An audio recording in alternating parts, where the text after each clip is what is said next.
নমস্কার দর্শক বন্ধুরা, আপনারা দেখছেন the social Bangla voice of democracy. Social Bangla মানে সমাজের প্রত্যেকটা জিনিসকে আপনাদের সামনে তুলে ধরাই আমাদের প্রধান কর্তব্য।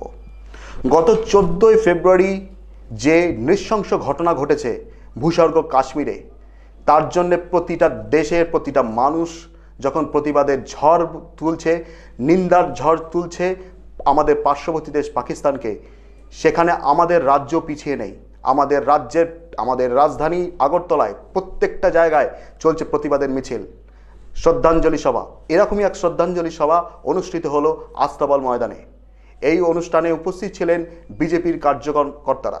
সেখানে তারা শ্রদ্ধাঞ্জলি জ্ঞাপন করেছেন সেই সমস্ত শহীদ সিআরপিএফ জওয়ানদের যারা এই দেশের জন্য প্রাণ দিয়েছেন। আমরা সরাসরি দেখে নিই ঘটনাস্থলে কারা কারা উপস্থিত ছিলেন এবং তাদের প্রধান বক্তব্য কী ছিল। আমাদের প্রতিনিধি ওখানে পৌঁছেছিলেন, আমরা দেখে নিই ঘটনাস্থলে কি ঘটেছিল। ভারতবর্ষের স্বাধীনতাকে ভারতকে দুই টুকরো করে ভারতবর্ষের প্রধানমন্ত্রীর গদিতে বসার জন্য ভারতবর্ষ সারে জাহাঁ সে আচ্ছা হিন্দুস্তান হামারা, হিন্দুস্তান আবারও সেই পূর্বের মতন এখনো শক্তিশালী আছে। যতদিন পৃথিবীতে চন্দ্র সূর্য থাকবে, ভারতবর্ষের পতাকা ফটফট করে উড়বে। এমন কোনো শক্তি নেই ভারতবর্ষকে দুর্বল করতে পারে।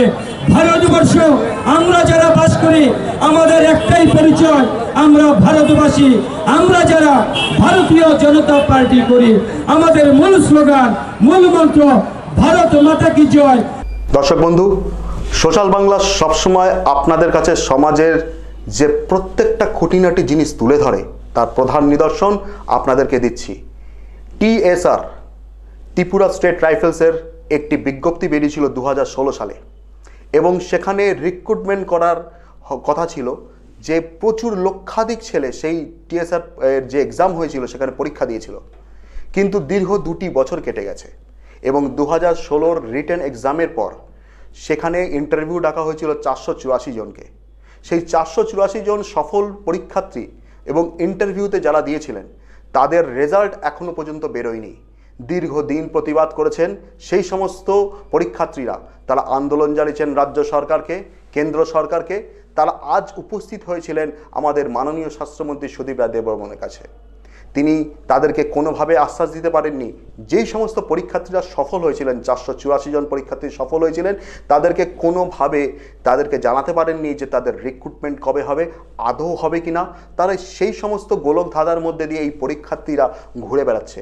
আমাদের সোশ্যাল বাংলার ক্যামেরা সেখানে পৌঁছেছিল এবং আমরা প্রত্যেকটা টিএসআর পরীক্ষার্থীদের আমরা জিজ্ঞেস করেছিলাম যে তোমাদের এখনও পর্যন্ত ফলাফল বেরোয়নি, তোমরা কোথায় কোথায় আন্দোলন করেছো। কিন্তু এরকম চিত্র আমাদের রাজ্যে দেখতে হচ্ছে। আমাদের নতুন সরকার আসার পরে আমরা আশাবাদী ছিলাম যে এই সরকার আমাদের প্রত্যেকটি আমাদের যে প্রয়োজনীয়তা আছে সেই প্রয়োজনীয়তাকে আমাদের পূর্ণ করবে। কিন্তু আজকে 1 বছর কেটে গেছে, কিন্তু আমরা আশাহত হয়েছি। আমরা এখনও পর্যন্ত কোনো কিছু ফলাফল দেখতে পাচ্ছি না।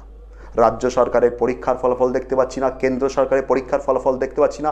বেকার যুবকরা রাস্তায় ঘুরে বেড়াচ্ছে, তাদের বিভিন্ন মন্ত্রীর দোরগোড়ায় পৌঁছাচ্ছে যদি তারা সুফল পায়। সরাসরি দেখে নিই, আপনাদের সামনে চিত্রটি তুলে ধরছি, আপনারাও এখন এই সাথে দেখে নিন ঘটনাস্থলে কি ঘটেছিল। টিএসআরের চাকরির ইন্টারভিউ দিয়েছিলাম 2016-তে। আজকে 2 বছর উপরে হতে চললো, আমাদের চাকরির কোনো কিছু হদিশ মিলছে না এখনো পর্যন্ত। আমরা হেরাইগাঁও সিএমের কাছে অনেকবার গিয়েছি, বিগত এই সরকারের কাছে অনেকবার এসেছি, কিন্তু দেখা যাচ্ছে সরকারে আশ্বাস দিচ্ছে কিন্তু আর প্রতিফলন কিছুই হচ্ছে না। তো আমাদের আজকে মাননীয় স্বাস্থ্যমন্ত্রী সুদীপ রায় বর্মনের কাছে এসেছি, মহাশয়ের কাছে এসেছি আমাদের চাকরির ব্যাপার কি জানতে, কি হবে আমাদের চাকরি। কারণ আমরা তো একের পর এক দরজায়, মুখ্যমন্ত্রী দরজায়, সব মন্ত্রীরা দরজায় আমরা ঘুরছি। কিন্তু দর্শক বন্ধুরা, আজ আপনাদের সামনে তুলে ধরছি এই রাজ্যের এমন এক চিত্র, সেটা আপনাদের প্রত্যেকটা সময় ভাবাবে। নতুন সরকার গঠন হয়েছে, 1 বছর পেরিয়ে গেছে, কিন্তু আজকে এই রাজ্যের প্রশাসনিক ব্যবস্থা কোথায় দাঁড়িয়ে আছে। আজকে আপনাদের সামনে এমন একটি প্রতিবেদন আমরা তুলে ধরছি, সেটি হচ্ছে গান্ধীগ্রাম বলে একটি জায়গা। সেখানে একটি যুবক প্রসেনজিৎ আচার্য, তিনি 2018 সালে বিশ্বকর্মা পুজোর দিন নিখোঁজ হয়ে গেছিলেন তার জ্যাঠতো দাদার সাথে। দীর্ঘদিন তার বাড়ির লোকরা প্রশাসনের দোরগোড়ায় দাঁড়িয়ে বিভিন্নভাবে চিঠিপত্রের মাধ্যমে জানানোর চেষ্টা করেছে, খুঁজে বের করার চেষ্টা করেছে, কিন্তু প্রশাসন কোনোভাবে তাকে সাহায্য করেনি। আপনাদের কাছে প্রশ্ন তুলে ধরছি দর্শকগণ, যে এরকমও ঘটনা আমাদের রাজ্যে ঘটতে পারে। আপনারা যারা সাধারণ মানুষ, তাদেরকেও দেখতে হবে এরকম একটা ঘটনা, যেখানে একটি যুবক হারিয়ে গেছেন, এই রাজ্যের মধ্যে রয়েছেন, অথচ প্রশাসনিক দিক থেকে কোনো রকম সহযোগিতা তাকে করা হচ্ছে না। আজকে তারা পৌঁছেছিলেন আমাদের মাননীয় স্বাস্থ্যমন্ত্রী সুদীপ রায় দেববর্মনের কাছে। তিনি আশ্বাস দিয়েছেন যে আমাদের প্রশাসনিক ব্যবস্থা থেকে তাদের সমস্ত রকমের সহযোগিতা করানো হবে। কিন্তু প্রশ্ন কোথায় দর্শক বন্ধু, আপনাদের কাছে আমি তুলে ধরছি যে আদৌ কি এই যুবককে আমরা খুঁজে পাবো? আদৌ কি প্রশাসনিক ব্যবস্থা তাদের কাছে সমস্ত সহযোগিতা করবে, যেখানে প্রায় 1 বছর পেরিয়ে যাচ্ছে এবং তারা কোনোভাবে সহযোগিতা পায়নি? দর্শক বন্ধু, এই প্রতিবেদনটা আপনাদের সামনে তুলে ধরছি, আপনার চিত্রনাট্য দেখুন, আপনারাই এর উত্তর দিন যে এই ঘটনা আমাদের রাজ্যবাসীর কাছে কি সত্যি ধিক্কার, সত্যি অপমানিত? আমরা প্রশাসনের কাছে দায়বদ্ধ, না প্রশাসন আমাদের কাছে দায়বদ্ধ? প্রশ্নটা আপনাদের কাছে তুলে ধরলাম। ঘটনাস্থলে কি ঘটেছিল আপনারা একটু দেখে নিন। দিনকে আমার বাসুরের ঘর খুঁত শিশুর যত শিশু বাসুর ঘরে পূজা দিয়েছে, সমস্ত দিন তারা বাইক দিয়ে জায়গা ঘুরাইছে। আমার ছেলেটারে বাইক দিয়েছে, তারা গোটের জায়গা থেকে ঘুরাইছে। কে ঘুরেছে?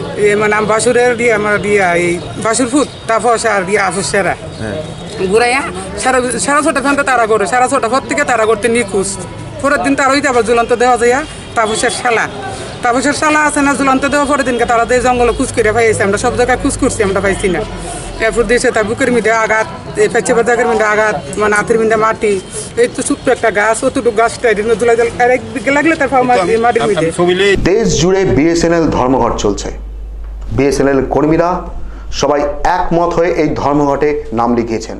তাদের দাবি, 8 দফা দাবি তাদের মানতে হবে। আজকে বিএসএনএল পরিষেবা রাষ্ট্রায়ত্ত একটা পরিষেবা এবং দেশের সবথেকে বৃহত্তম পরিষেবা, যেখানে সমগ্র মানুষ এই সংস্থার উপরে বিশ্বাস করে আছেন। কারণ কেন্দ্রীয় সরকারি সংস্থা, সেই রাষ্ট্রায়ত্ত সংস্থার কর্মীরা একজোট হয়ে দেশ জুড়ে হরতাল করেছে 3 দিনের। আমরা সরাসরি দেখে নেব যে ঘটনাস্থলে কি ঘটছে, তাদের 8 দফা দাবির মধ্যে কতটা আমাদের কাছে গ্রহণযোগ্য, কতটা তাদের কাছে গ্রহণযোগ্য। শুধুই কি এটা কর্মী কেন্দ্রিক, না এটা জনগণ কেন্দ্রিক বা কাস্টমার কেন্দ্রিক? আমরা সরাসরি চোখ রাখবো যে ঘটনাস্থলে কি ঘটেছিল। সোশ্যাল বাংলা প্রতিনিধি সেখানে পৌঁছেছিলেন এবং তুলে ধরেছেন যে সেই সভাতে তা কি ঘটনা ঘটেছিল। আপনার চোখ রাখুন। আমরা এই ধর্মঘট 3রা ডিসেম্বর থেকে শুরু হওয়ার কথা ছিল। 2 তারিখ রাত্রে মাননীয় যোগাযোগ মন্ত্রীর বিশেষ অনুরোধে আমরা সেদিন 3 দিনের জন্য ধর্মঘটটা স্থগিত রাখি। 3 তারিখে মাননীয় যোগাযোগ মন্ত্রী, ডাইরেক্টর ডিউটি আর সেক্রেটারি ডিউটি এবং ডাইরেক্টর HR এবং CMD সহ একটা যৌথ মিটিং হয়। যেই মিটিংয়ের মধ্য দিয়ে আমাদের যে দাবির ভিত্তিতে আমরা ধর্মঘটে যাচ্ছিলাম, সেই দাবি সম্পর্কিত ব্যাপারে বিস্তৃত আলোচনার পরিপ্রেক্ষিতে সিদ্ধান্ত হয় যে খুব সহসায়, অত্যন্ত সহানুভূতির সহিত এই দাবিগুলো তারা মেনে নেওয়ার চেষ্টা করবে। রাজ্যে অনুষ্ঠিত হতে চলেছে 12তম অধিবেশন। সেই উপলক্ষকে কেন্দ্র করে আজ একটা বিশেষ সভার আয়োজন করা হয়েছিল বিধানসভায়। সেখানে উপস্থিত ছিলেন মাননীয় স্পিকার রেবতী মোহন দাস। তিনি বিশেষভাবে তার সভার মাধ্যমে প্রত্যেকটি মানুষকে যা জানিয়েছেন তিনি কি উদ্দেশ্য নিয়ে এই সভা অনুষ্ঠিত হতে চলেছে। এবং সেখানে উপস্থিত ছিলেন রাজ্যের মাননীয় মন্ত্রীগণ, NC দেববর্মা সহ, রতনলাল বাবু সহ আরও বিশিষ্ট মন্ত্রীরা। আমরা সরাসরি চোখ রাখবো সেখানে কি হয়েছিল। কমিটির আলোচনার মূল বিষয় ছিল বিধানসভার বাজেট অধিবেশন কতদিন বসবে এবং মহামান্য রাজ্যপালের ভাষণ সহ এবছরের অতিরিক্ত বাজেট পেশ, আগামী অর্থ বছরে বাজেট পেশ করা নিয়ে আলোচনার সিদ্ধান্ত হয়। এবছর 22 ফেব্রুয়ারি থেকে 1 মার্চ পর্যন্ত অধিবেশন বসবে। ছুটি বাদ দিয়ে মোট 6 দিন অধিবেশন বসবে। এবছর মহামান্য রাজ্যপালের ভাষণ সহ একটি বিল, প্রশ্নোত্তর এবং প্রাইভেট মেম্বার্স রেজুলেশন থাকবে। দর্শক বন্ধু, এতক্ষণ আপনারা দেখছিলেন সারাদিনের খবর। আশা করি আপনাদের প্রত্যেকটা প্রতিবেদন ভালো লাগে, এবং যদি আপনাদের প্রত্যেকটা প্রতিবেদন ভালো লাগে তাহলে আমাদের চ্যানেলটি ইউটিউবে সাবস্ক্রাইব করতে ভুলবেন না, আর ফেসবুকে লাইক করতে ভুলবেন না। সঙ্গে থাকুন, পাশে থাকুন। সোশ্যাল বাংলা সবসময় সমাজের জন্য আছে।